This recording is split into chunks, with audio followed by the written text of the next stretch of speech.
اگر آپ کو میری یہ ویڈیو پسند آئے تو like, comment and share, subscribe کرنا مت بھولیے۔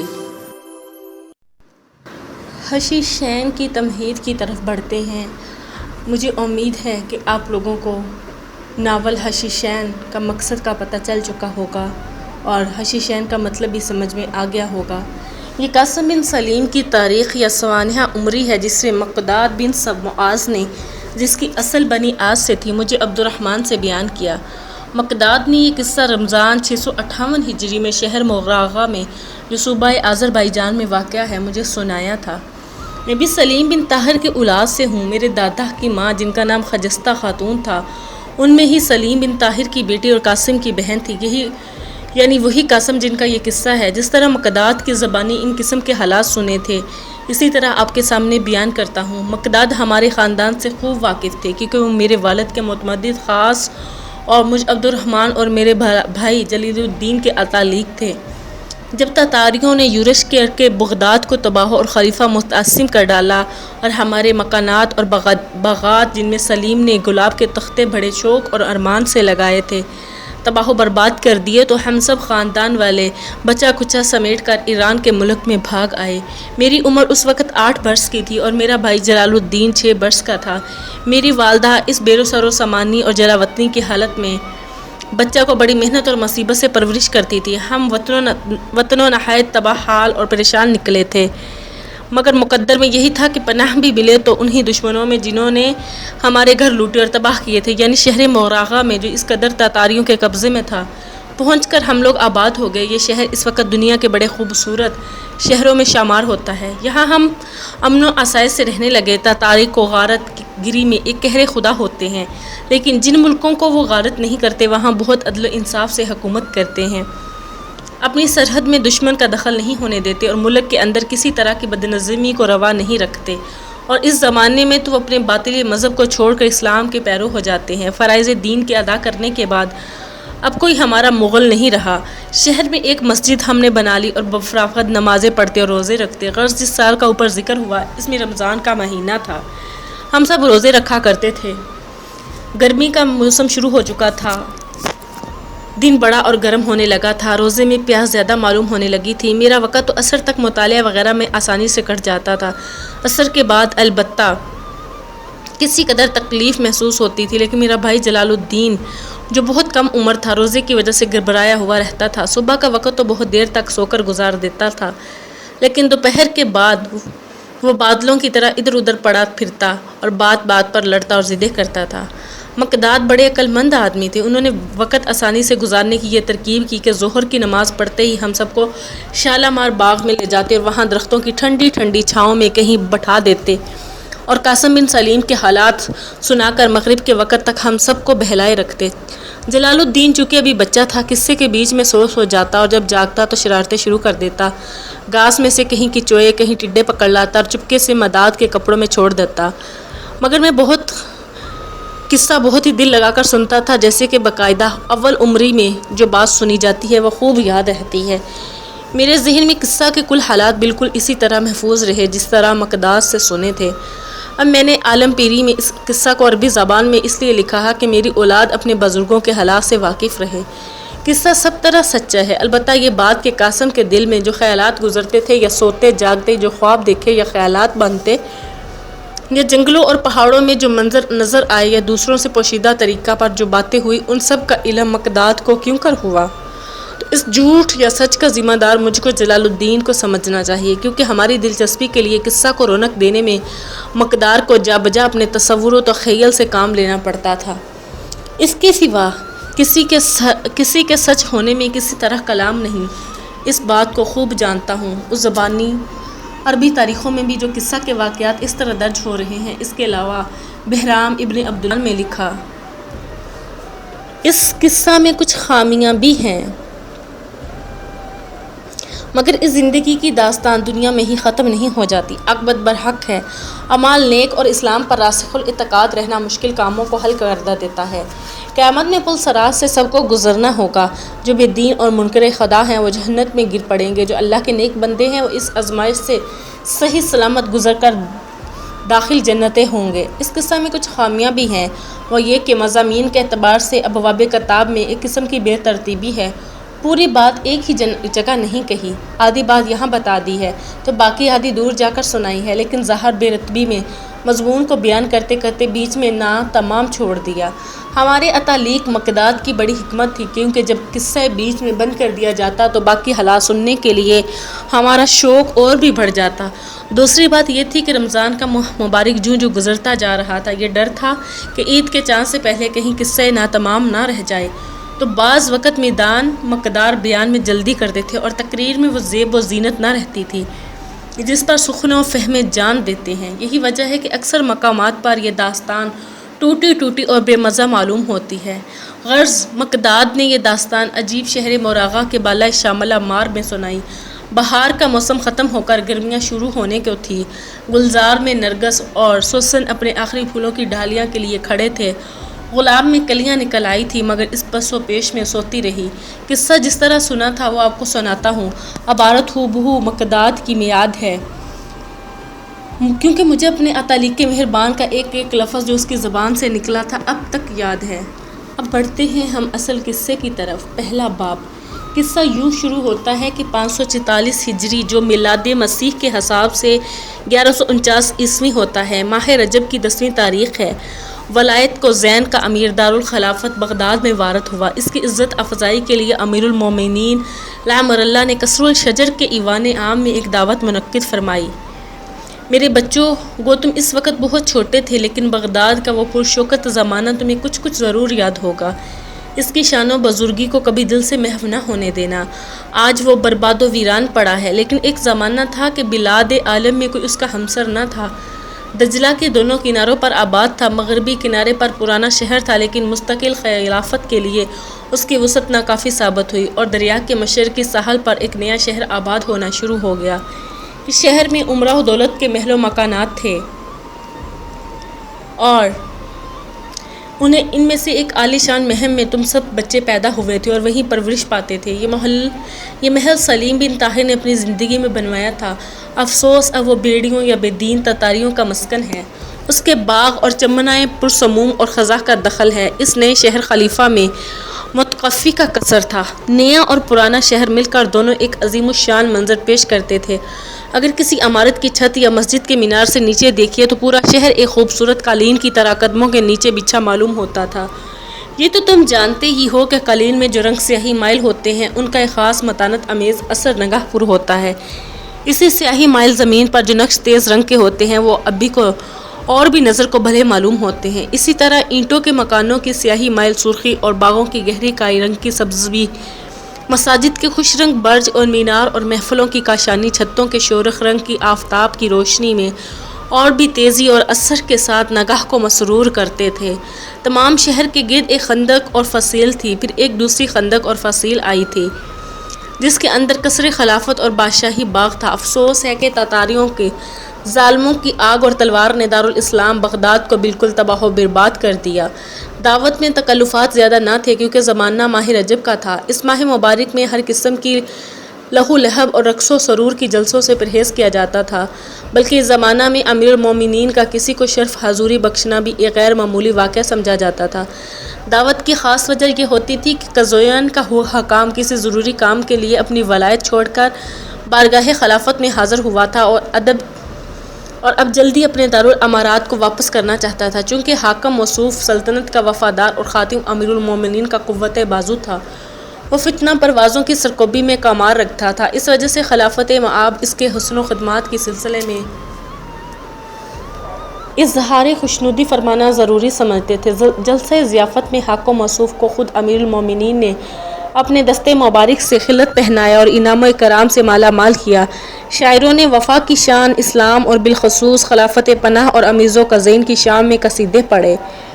جلسہ جب ختم ہونے کو ہوا تو امیر قزین کا مکارم مراحم خسروانہ سے شادہ اور خلت فاخرہ سے ملب و ادابوں کو نشاط بجا کر سر جھکائے خلافت پناہ کی حضور میں حاضر عنایات شاہی کے لشکر میں دعائے دولت اقبال عرض کر کے رخصت کا طالب ہوا۔ امیر المومنین مسند سے اٹھے اور حکم قزین کو فی اللہ فی امان اللہ کہہ کر رخصت فرمایا اور خود پہلو کے دروازے سے آرامگاہ کی جانب چلے۔ حاضرین دربار میں اس طرح لکھتے ہیں، جب جلسہ ختم ہونے کو ہوا تو امیروں کا زون مقام نشانات بجا کر لائے، سر جھکائے خلافت پناہ کی حضور میں حاضر عنایات شاہی کے لشکر میں دعائے دولت و اقبال غرض کر کے رخصت کا طالب ہوا۔ امیر المومنین مسن سے اٹھے اور حاکم کو زین کو فی امان اللہ کہہ کر رخصت فرمایا اور خود پہلو کے دروازے سے آرامگاہ کی جانب چلے۔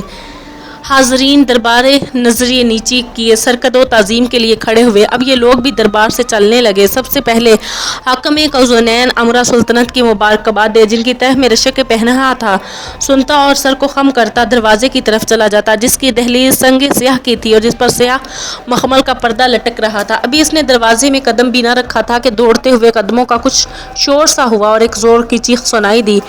خلافت پناہ یہ شور سنتے ہی ایوان میں واپس آئے اور بڑی دلیری سے دروازے کی طرف گئے۔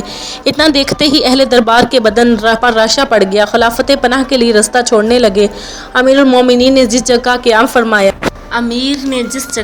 فرمایا وہاں عمرۂ سلطنت ایک حلقہ باندھ کر عجیب و سکوت اور دہشت کے عالم میں کھڑے ہو گئے۔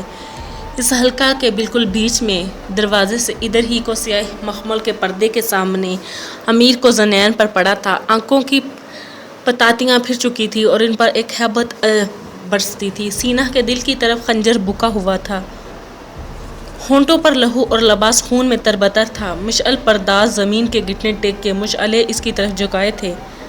ان کی سرخ روشنیوں میں یہ منظر اور بھی خونی رنگ معلوم ہوتا ہے۔ یہ حاضرین میں سے ایک رئیس جو اوروں سے زیادہ لبریز تھا آگے بڑھا اور جھک کر لاش کے سینہ سے خنجر نکال لیا۔ ان سب نے دیکھا کہ خنجر کے قبضے اور مشت پناہ کا رنگ سفید ہے، لیکن ان کے تینوں سروں پر جو للو ہیں وہ سرخ رنگ کے ہیں، اور انہی لٹوں کے ساتھ جس رئیس نے لاش سے خنجر نکالا تھا، اس خنجر کو اونچا کر کے لوگوں سے کہا، یہ وہی خنجر ہے جس نے نظام الملک کو ہلاک اور کئی صوبوں کو حاکموں کا خاتمہ کیا، بلکہ سریر خلافت کے 2 تاجداروں کی بھی جان لے چکا ہے۔ یہ حشیشیوں کا خنجر ہے۔ امیر المومنین نے سر ہلا ہلا کر اپنے چاروں طرف دیکھا۔ چہرہ سرخ ہو کر انگارہ ہو گیا تھا اور آواز میں بادل کی سی گرج تھی۔ ایک دفعہ ہی کڑک کر بولے، یہ حرکت کس کی ہے؟ قاتل کہاں ہے؟